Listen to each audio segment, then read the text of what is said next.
Salut les brasseurs, comment ça va aujourd'hui? Aujourd'hui on est le samedi 21 janvier 2017. Ma caméra, ma GoPro donc est en réparation, hein. Dans le dernier vlog là je vous parlais un petit peu de ce qui m'était arrivé, j'ai pété la prise pour le micro, donc là je filme avec la caméra d'un pote. Et je voulais en profiter aujourd'hui pour vous faire un petit vlog et vous présenter mon install professionnel, c'est-à-dire l'installation qui va servir pour la production des bières qui seront commercialisées dans ma future microbrasserie. Voilà, donc je vous fais faire un petit tour de l'install. Voilà à quoi ça ressemble, donc le panneau de contrôle, on y reviendra un peu plus tard, et les trois grosses marmites. Donc, qu'est-ce que c'est ces trois grosses marmites? La première que vous voyez ici, c'est ce qu'on va appeler dans le jargon, donc en anglais, le Hot Liquor Tank. C'est donc littéralement le réservoir d'eau de brassage chaude. Donc c'est la cuve qui va permettre de chauffer et de maintenir à température l'eau de brassage qui va nous servir à différents moments du processus de brassage. La deuxième cuve que vous voyez ici, ça va être notre cuve d'empâtage. Et enfin, la troisième cuve, ça va être notre cuve d'ébullition. Alors, la particularité de ce système, c'est que c'est un système qu'on appelle HERMS, donc H-E-R-M-S. Qu'est-ce que ça veut dire? Ça veut dire Heat Exchange Recirculation Mash System. Donc littéralement, on pourrait traduire ça par système d'empâtage par échange de chaleur et recirculation. Pourquoi ça s'appelle comme ça? Eh bien tout simplement parce que la cuve d'empâtage, elle n'est pas chauffée directement. Donc on ne va pas venir chauffer directement notre mèche dans la cuve d'empâtage. Au lieu de ça, ce qu'on va faire, c'est qu'on va chauffer l'eau de brassage qui se trouve dans la cuve d'eau chaude ici, et on va venir soutirer du mou en fait de notre cuve d'empâtage et le faire circuler dans un serpentin en fait qui passe dans la cuve d'eau chaude. Ce faisant, le mou va se réchauffer et il va être réintroduit dans la cuve d'empâtage, et c'est par ce système d'échange de chaleur qu'on va pouvoir amener notre mèche à la température souhaitée pendant l'empâtage et la maintenir à cette température pendant la durée souhaitée. Voilà, donc voilà à quoi ça ressemble dans cette cuve d'eau chaude. Donc vous voyez qu'il y a effectivement un serpentin qui passe à l'intérieur et qui va permettre de faire cet échange de chaleur. Et en fait, du coup, les deux seules marmites qui sont chauffées directement ici, c'est la cuve d'eau chaude et la cuve d'ébullition, pas la cuve d'empâtage du coup. Alors comment elles sont chauffées? Elles sont chauffées avec des résistances électriques. Donc là, vous les voyez ici, là au fond, espèce de grand cerceau là, c'est des résistances électriques. Et donc ces résistances, elles sont alimentées à partir du panneau de contrôle qu'il y a ici. Et donc les résistances, elles font chacune 5,5 kW, hein, si je dis pas de conneries, ouais, je crois que c'est ça. Voilà, dans ces eaux-là, quoi, chacune. Donc il y en a deux par marmite. Donc il y en a deux dans la cuve d'ébullition et il y en a deux dans la cuve d'eau chaude. Voilà, donc c'est plutôt pas mal, hein, au niveau de la puissance. J'ai testé ça il y a quelques jours. J'ai déterminé que pour atteindre l'ébullition à partir de l'eau du robinet qui sort à une température d'environ 8 degrés là en ce moment, il me fallait approximativement 1h30 pour un volume entre autour de 170 litres, quoi, quelque chose comme ça, un petit peu moins de 200 litres. Voilà, donc c'est plutôt pas mal, c'est à peu près le genre de performance que je visais. Et voilà, c'est très correct, hein. Voilà, donc maintenant ce que je vais faire, c'est que je vais vous détailler un petit peu toutes les vannes et tous les petits machins qu'il y a sur ces cuves. Je vais vous expliquer un petit peu pourquoi j'ai placé tout ça. Donc on va commencer par la cuve d'eau chaude. Alors tiens, ce truc là qu'on a ici, c'est en fait quelque chose qui nous permet de voir le niveau de remplissage de la cuve. Donc ce que je vais faire, c'est que je vais le graduer. Ça va me permettre de savoir exactement quels sont mes volumes dans ma cuve, combien de volume je suis en train de transférer, etc. etc. Donc ça va m'être bien utile. Je pense que je me servirai éventuellement de cette cuve également comme cuve d'embouteillage à voir. Donc ça me permettrait également d'avoir le volume de la bière que j'embouteille de manière à venir rajouter la quantité exacte de sucre pour la refermentation en bouteille. Voilà. Cette vanne que vous voyez ici, là, avec le petit embout de tuyau d'arrosage, c'est une vanne de remplissage, hein, tout simplement. C'est par ici que je vais venir connecter mon tuyau pour remplir ma cuve avec de l'eau. Ici vous avez donc l'entrée et la sortie du serpentin qui passe dans la cuve, et donc c'est par ici que va rentrer le mou en provenance de la cuve d'empâtage et va ressortir par ici. Vous avez ici un thermomètre analogique, une vanne de soutirage qui me permet tout simplement de vider cette cuve si besoin. Et ici vous avez une petite sonde de température qui va être donc reliée au panneau de contrôle électrique là-bas et qui va donner l'information de la température. Et ce que vous voyez là au bout, c'est les deux branchements des résistances chauffantes qui se trouvent dans cette cuve. Voilà. Au niveau de la cuve d'empâtage, on a de la même manière une vanne de remplissage, donc ça va être notamment là que va arriver le mou en retour. Lorsqu'il reviendra de la cuve d'eau chaude et qu'il aura été chauffé, il va revenir par ici et il va passer par ce petit tuyau et venir se déverser tranquillement sur la mèche. Bon là il n'y a pas de mèche pour l'instant, il n'y a que de l'eau. Ce que vous voyez au fond là, c'est un double fond, donc tout simplement pour retenir les drèches, classique. On a un thermomètre analogique comme sur l'autre cuve. La sonde de température pareil, pas de branchement des résistances chauffantes puisqu'il n'y a pas de résistance chauffante sur cette cuve. Et on a cette fois-ci deux vannes de soutirage. Alors pourquoi est-ce que j'ai foutu deux vannes de soutirage sur cette cuve? Eh bien il y en a une qui va me servir pour la recirculation. Donc on soutire le mou, on le fait circuler dans le serpentin, etc. comme je viens de vous expliquer. Et on a une autre qui va me servir à faire les transferts de mou vers la cuve d'ébullition. Le truc c'est que je voulais être en mesure de transférer du mou vers la cuve d'ébullition petit à petit, tout en continuant à maintenir le mou dans la cuve d'empâtage à température. Et c'est donc pour cette raison toute simple que j'ai deux vannes de soutirage ici. Cuve début maintenant, bon là rien de bien compliqué, vanne de remplissage, thermomètre analogique, sonde de température, tout pareil.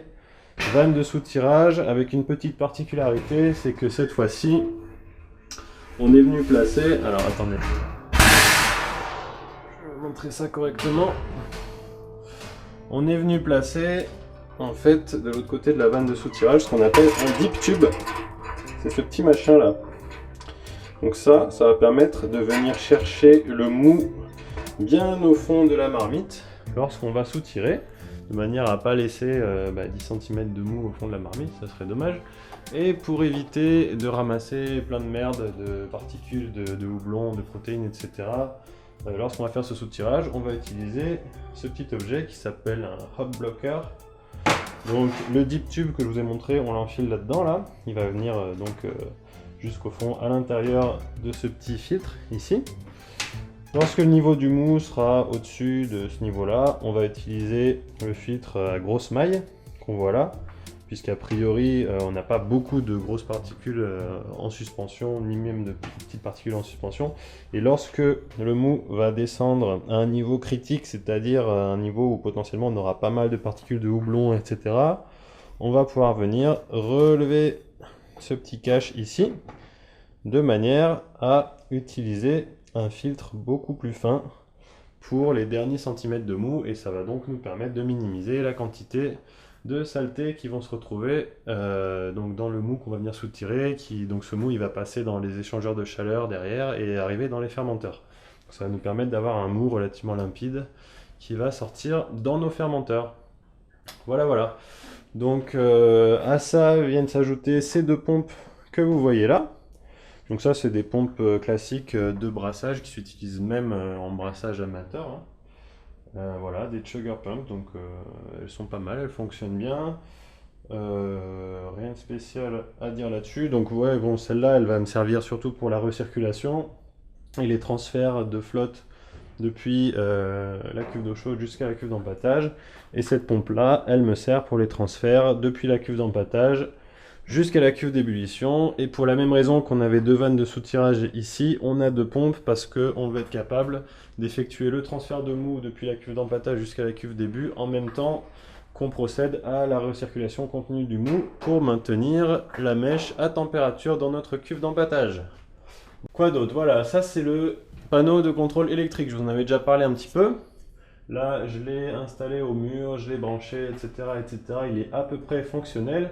Donc c'est ça qui va nous permettre de contrôler les différents éléments de notre installation. Notamment, ça va nous permettre de contrôler les températures dans les différentes cuves. Donc les chiffres en rouge, là, c'est les températures qu'il y a effectivement dans les cuves, et les chiffres en jaune ou en vert, je sais pas, c'est la température qu'on vise.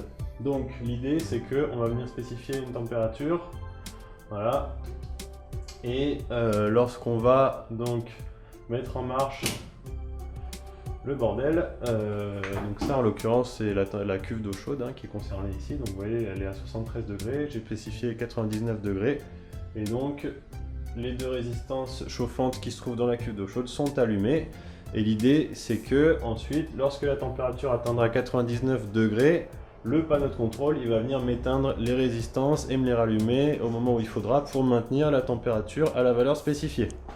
Même chose pour ce PID là, ces trucs là, on appelle ça des PID ou PID en anglais, je sais pas trop comment on dit.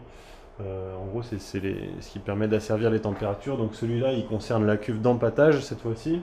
Donc même chose, on va venir spécifier une température en jaune, et lui il va nous activer la pompe, donc la recirculation du mou, pour chauffer la mèche dans la cuve d'empâtage jusqu'à atteindre la température spécifiée, et ensuite il arrêtera les pompes et il les réactionnera au moment où il faudra pour maintenir le palier à la bonne température.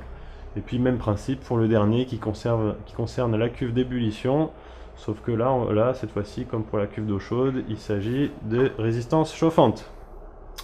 Voilà, et puis sinon il y a un petit timer ici, donc pour gérer les temps d'ébullition, les temps d'empâtage, etc., etc. Voilà, donc là il faut que je regarde un petit peu comment programmer tout ça pour que ça fasse bien ce que j'ai dit. Et puis je voulais vous montrer, du coup là je vais brancher 2-3 tuyaux, et puis je vais vous montrer à quoi ça ressemble la recirculation, etc. là, pour qu'on voit un petit peu comment ça marche. Ok, alors j'ai branché mes petits tuyaux là, bon j'ai fait ça un peu à l'arrache, là j'essaie de faire un truc un peu plus propre lorsque l'install sera finalisé. Donc on soutire le mou de la cuve d'empâtage, bon là en l'occurrence c'est de l'eau, mais on va faire comme si c'était du mou. On soutire le mou ici, ça arrive en entrée, donc en entrée de notre pompe. Ça ressort ici, ça vient en entrée du serpentin qui circule dans la cuve d'eau chaude. Le mou est chauffé, il ressort en sortie du serpentin ici, et il est réintroduit dans la cuve d'empâtage avec ce petit tuyau que voici.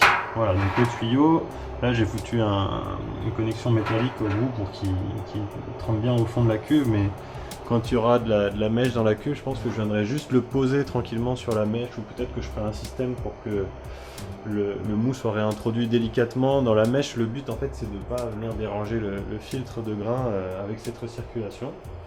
Et donc écoutez, on va allumer la pompe et on va regarder un petit peu l'évolution des températures. Donc là on est à 78 degrés dans la cuve d'eau chaude, 40 degrés dans la cuve d'empâtage. J'allume la pompe. Voilà. Donc la pompe est allumée, ça a l'air de circuler. Qu'est-ce que ça donne ici? Ouais, ça circule plutôt pas mal. Voilà. Donc l'eau qui sort ici, elle est plus froide que l'eau qui revient ici, donc c'est cool, c'est ce qu'on voulait. Et on va aller regarder un peu les températures. Donc on est à 79 dans la cuve d'eau chaude qui est en train de chauffer continuellement depuis. Et là on devrait voir petit à petit la température dans la cuve d'empâtage qui va augmenter. Voilà, 41 degrés, etc. etc. Donc en imaginant qu'on va y aller jusqu'à 67 degrés, normalement le panneau de contrôle, lorsqu'il sera programmé, devra faire en sorte que la pompe s'arrête lorsqu'on arrive à 67 degrés et qu'elle redémarre lorsqu'on descend un petit peu en dessous, etc. etc. Donc au niveau de la vitesse de chauffe de la mèche, on est à peu près, donc bien sûr plus la différentiel de température entre les deux cuves est grand, plus ça va chauffer vite. Mais j'avais fait des petits tests et j'ai déterminé qu'on est dans des températures de 40-50 degrés en cuve d'empâtage et que on est autour de 90-100 degrés dans la cuve d'eau chaude. On arrive à avoir des vitesses de chauffe d'à peu près 1 degré par minute, sachant que le volume de flotte dans la cuve d'empâtage, là, c'est à peu près la moitié, donc on est à peu près sur 100 litres de flotte Et voilà, ça devrait correspondre plus ou moins à ce que j'aurai pendant l'empâtage lorsque je brasserai 150-200 litres de bière là-dedans. Voilà, donc c'est une install qui est plutôt fonctionnelle, je pense. Il y a encore quelques petits... voilà, 42 degrés, donc ça chauffe. Il y a encore quelques petits trucs à améliorer. Il faut que je programme ce panneau de contrôle, il faut que je teste l'install en brassage réel, etc., etc. Mais pour l'instant, je suis plutôt content, hein. J'appréhendais un peu les vitesses de chauffe, etc. J'avais peur que ça soit trop lent.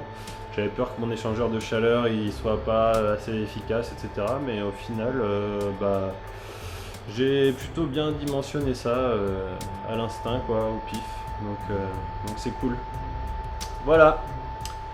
Ben, je vous montrerai du coup les évolutions de tout ça lorsqu'il y en aura, hein. Là, les prochaines étapes, ça va être de mettre en place tout le système post-ébullition, donc le transfert vers les fermenteurs avec le refroidissement, l'oxygénation du mou et le système de régulation de température des fermenteurs. Voilà, donc je vous parlerai de tout ça lorsque le moment sera venu.